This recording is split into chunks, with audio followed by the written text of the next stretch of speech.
Siapa lihat video ni, tolong komen amin. Jom tuan-tuan, kita berada pada hari yang ke-13 di dalam bulan Ramadan. Dan waktu ini, waktu gandaan mustajab doa di sisi Allah Subhanahu Wa Taala.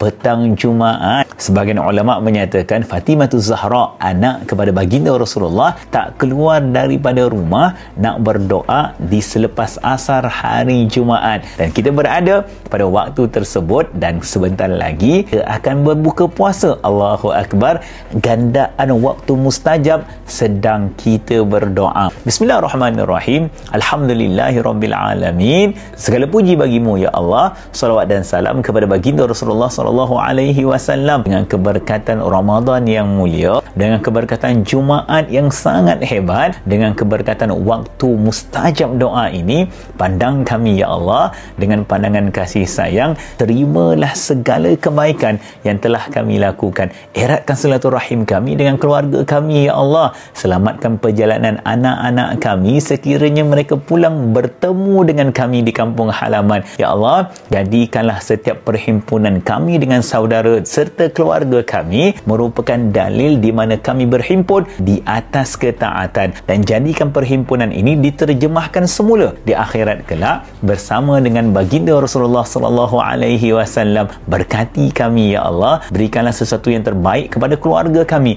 lapangkan dada kami, jaga silaturahim ini sebaik mungkin ya Allah. Ya Allah, kami tidak mahu doa kami ditolak kerana kami sedang bermusuh-musuhan. Jangan jadikan kami orang yang tidak dipandang olehmu dengan pandangan kasih sayang. Ya Allah, berikan kepada kami husnul khatimah, pengakhiran yang baik dalam setiap perkara yang kami lakukan. Izinkan lafaz terakhir kami iaitu dengan kalimah la ilaha illallah Muhammadur Rasulullah. Matikan kami pada hari yang baik, pada waktu yang baik, pada lafaz yang baik, pada keadaan yang baik, pada ibadah yang baik. Ya Allah, jadikan kami orang yang berpisah dengan dunia ini dengan senyuman dan bertemu dengan Engkau dalam keadaan kegembiraan. Ya Akramal Akramin, Ya Arhamar Rahimin. Ya Allah, berkati Ramadan kami dan berikanlah peluang kepada kami untuk menjadikan Ramadan ini Ramadan yang paling terbaik di sepanjang umur kami. Allahumma laka sumna wa bika amanna wa ala rizkika aftarna birahmatika ya Arhamar Rahimin. Allahumma barik lana fima razaqtana wa qina azabannar. Bismillah ala barakatillah. Bismillahillazi la yadurru ma'asmihi syai'un fil ardi wala fis sama wa huwas sami'un alim. Rabbana atina fid dunya hasanah wa fil akhirati hasanah wa qina azabannar. Amin.